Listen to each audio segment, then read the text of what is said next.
Hello friends, welcome to legal literacy YouTube channel. Legal literacy YouTube channel में आपका स्वागत है। फ्रेंड्स, जैसा कि आपने थंबनेल पे देख ही लिया होगा, मोस्ट इम्पॉर्टेंट न्यूज़ है ये एडवोकेट्स के लिए। एडवोकेट्स को सुधरने की ज़रूरत है। जैसा कि आप सामने देख रहे होंगे कि बॉम्बे हाई कोर्ट ने एक एडवोकेट पे कॉस्ट इम्पोज किया है। ये कॉस्ट इम्पोज किया है ₹5000 का। ठीक है, इसकी पूरी स्टोरी क्या है? स्टोरी में आप यहाँ पे देख रहे हैं कि Bombay high court imposes ₹5000 cost on law form for disclosing rape victims name in petition.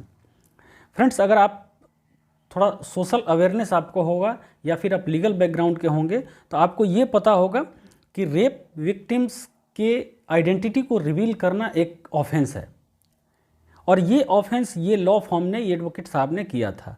और ये ऑफेंस जब एडवोकेट साहब ने किया था तो ₹5000 का कॉस्ट लगाया बॉम्बे हाई कोर्ट ने उन पे। तो पूरा कंप्लीट इन्फॉर्मेशन डिस्कस करेंगे फ्रेंड्स, पूरा कंप्लीट केस आपसे डिस्कस किया जाएगा यहाँ पे। और साथ में फ्रेंड्स, जैसा कि हमारा चैनल लीगल लिटरेसी लॉ के बारे में जानकारी देता है, जो भी लॉ है, लॉ ऑफ द लैंड है, आपको चाहता है कि लॉ ऑफ द लैंड से आप वाकिफ़ रहें, तो इसमें हम आपको इस बारे में बात करेंगे कि ये हमारे कानून के अनुसार क्या है, ये कानून हमारा क्या कहता है कि रेप विक्टिम्स जो रेप सर्वाइवर्स हैं उनकी आइडेंटिटी को रिवील करना, ये इसके बारे में हमारे देश में कानून क्या है। तो सबसे पहले ये आपने देख लिया कि Bombay high court imposes ₹5000 cost on law form for disclosing rape victims name in petition. तो फ्रेंड्स, ये वकील साहब ने अपने पिटीशन में ही रेप सर्वाइवर जो थी उसका नाम लिख दिया था। स्टोरी क्या है फ्रेंड्स? स्टोरी है इसका कि एक FIR लॉन्च किया था एक लड़की ने किसी के खिलाफ, section 376, 420 and 406 of IPC। 376 rape, 420 fraud है, चीटिंग, एंड 46 वही सेम ऑफेंस है।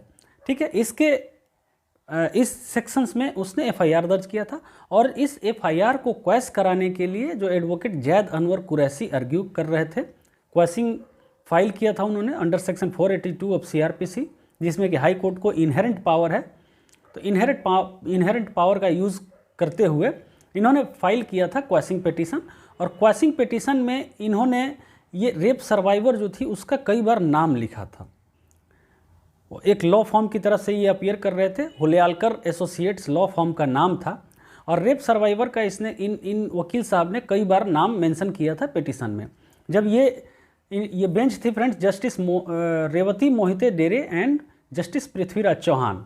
ठीक है, तो इनकी बेंच थी। इनके सामने जब ये पिटीशन गया तो बॉम्बे हाई कोर्ट ने क्या ऑब्जर्व किया? बॉम्बे हाई कोर्ट ने ऑब्जर्व ये किया कि ये जो नाम पिटिशनर ने मेंशन किया था, पिटीशन में मेंशन किया गया था, वो violation of the section 288A of IPC था।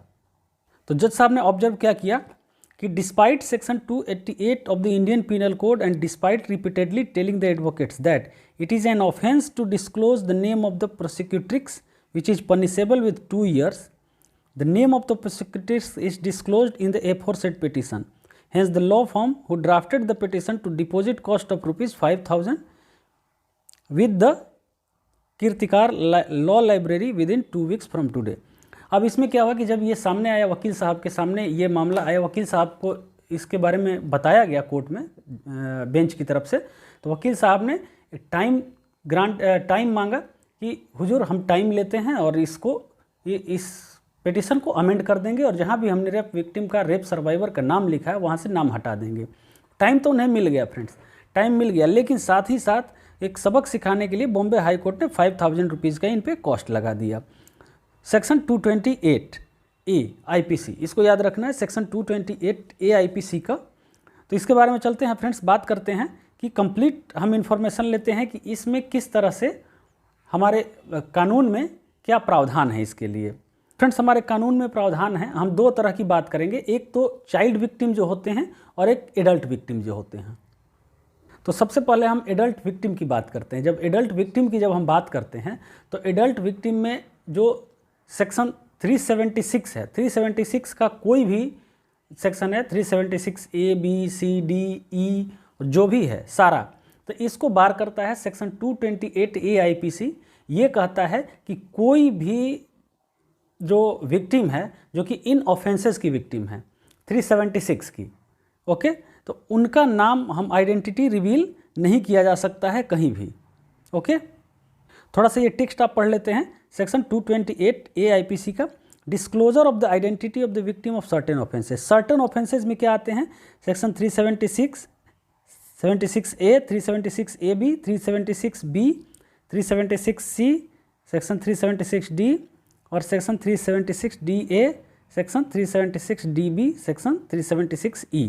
अब ठीक है, इसको आप क्या करते हैं, इनकी किसी भी विक्टिम की आइडेंटिटी आप रिवील नहीं कर सकते हैं, और अगर आप रिवील करते हैं तो वो पनिश है imprisonment of either description for a term which may extend to 2 years and shall also be liable to fine.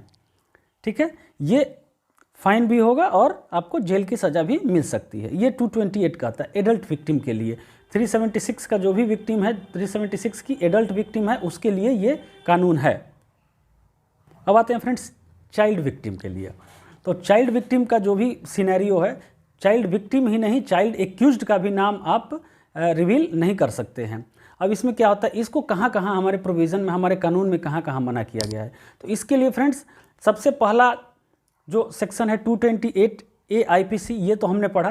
तो 228 AIPC ये चाइल्ड की विक्टिम के लिए भी है और एडल्ट विक्टिम के लिए भी है। 376 में जो विक्टिम है वो चाइल्ड भी हो सकता है और एडल्ट भी हो सकता है। और इसके अलावा मना करता है 23(2) ऑफ पॉक्सो एक्ट। ठीक है, 23(2) ऑफ पॉक्सो, सेक्शन 23 सबसेक्शन 2 जो है वो मना करता है कि आप किसी भी चाइल्ड जो सेक्सुअल ऑफेंस का विक्टिम है उसकी आइडेंटिटी को किसी भी तरह से आप रिवील नहीं कर सकते हैं। और सेक्शन 74 जुवेनाइल जस्टिस एक्ट भी इस बारे में बात करता है कि किसी भी जो चाइल्ड विक्टिम है या फिर एक्यूज्ड है उसके नाम को आप, उसके आइडेंटिटी को रिवील नहीं कर सकते हैं। कोई किसी भी मीडिया फॉर्म को, ये सब को मना किया गया रिवील करने से। तो दोनों में एक छोटा सा डिफरेंस है फ्रेंड। जो एडल्ट विक्टिम है उसके जो उसकी आइडेंटिटी है वो with the permission of the survivor, ठीक है, with the permission of the survivor इसको वेव किया जा सकता है। अगर सर्वाइवर ने परमिशन दे दिया कि हाँ मेरे नाम का आप आइडेंटिटी को रिवील कर सकते हैं तो आप कर सकते हैं, वहाँ पे किया जा सकता है, वहाँ पे कोई मना नहीं है। लेकिन चाइल्ड विक्टिम में ऐसा है कि चाइल्ड विक्टिम में आप परमिशन हो या ना हो ये वेव के योग्य नहीं है, इसको वेव नहीं किया जा सकता है, इसको आप रिवील नहीं कर सकते हैं एट एनी कॉस्ट। लेकिन अब यहाँ पे क्या होता है कि चाइल्ड विक्टिम, एडल्ट विक्टिम में एक चीज़ और है कि अगर रेप सर्वाइवर नहीं रही, ठीक है, रेप का जिस पे जो विक्टिम है वो नहीं रही, तो उसके जो लीगल गार्जियन हैं, ठीक है, उसके रिप्रेजेंटेटिव है, उनके परमिशन से आप आइडेंटिटी रिवील कर सकते हैं। जैसा कि फ्रेंड्स आपने देखा होगा निर्भया जो कांड हुआ था दिल्ली में 2012 में, जो कांड हुआ था निर्भया, तो उसमें उस लड़की का ओरिजिनल नाम निर्भया नहीं था। तो उसको इसी वजह से उसको निर्भया नाम दिया गया था ताकि उसका केस चलते रहे और आइडेंटिटी रिवील ना हो। लेकिन निर्भया के जो पेरेंट्स थे, मदर फादर थे, उन्होंने बाद में परमिशन दी और बाद में उस लड़की का नाम सामने आया।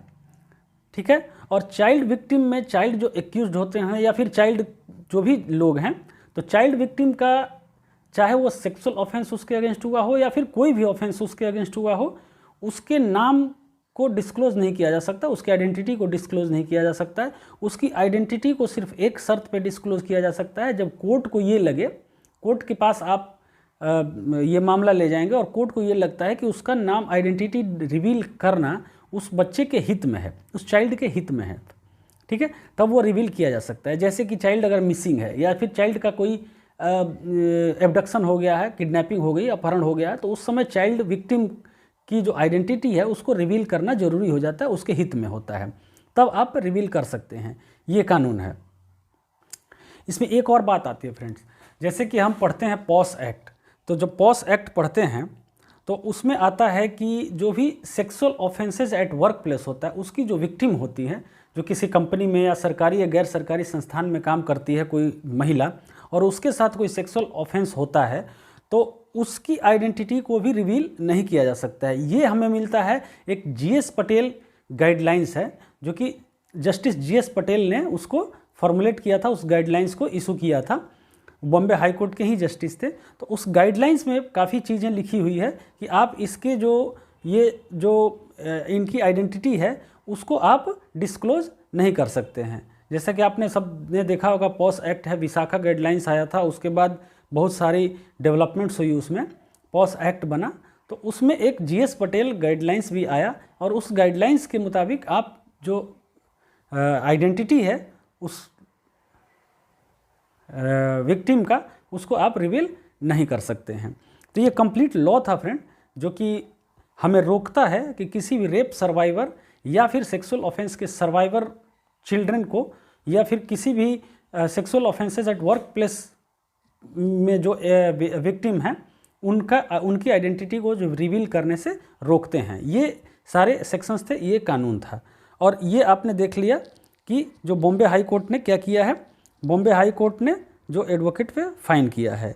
तो ये आपके लिए, अगर एडवोकेट आप हैं तो ये आपके लिए जानना ज़रूरी था। अगर आप एडवोकेट नहीं भी हैं, अगर आप जर्नलिस्ट हैं या फिर कोई भी हैं, तो जो लॉ बैकग्राउंड के अलावा भी आप हैं, तो ये आपको जानना ज़रूरी है, वरना आप जाने अनजाने कभी फंस सकते हैं। जाने अनजाने किसी भी विक्टिम की आइडेंटिटी को आप रिवील कर देते हैं, तो कोर्ट ये नहीं देखता है कि आपने जानबूझ के किया या अनजान में किया। हाँ, मेंस रिया देखा जाता है, आपका इंटेंशन देखा जाता है, लेकिन यहाँ पे इंटेंशन आपको प्रूफ करने में अब किसी को भी, जैसे इसमें आपको बहुत परेशानी का सामना करना पड़ सकता है। तो फ्रेंड्स, उम्मीद है ये वीडियो अच्छी लगी होगी। अगर अच्छी लगी है तो लाइक करें, शेयर करें और सब्सक्राइब करें। बहुत बहुत धन्यवाद।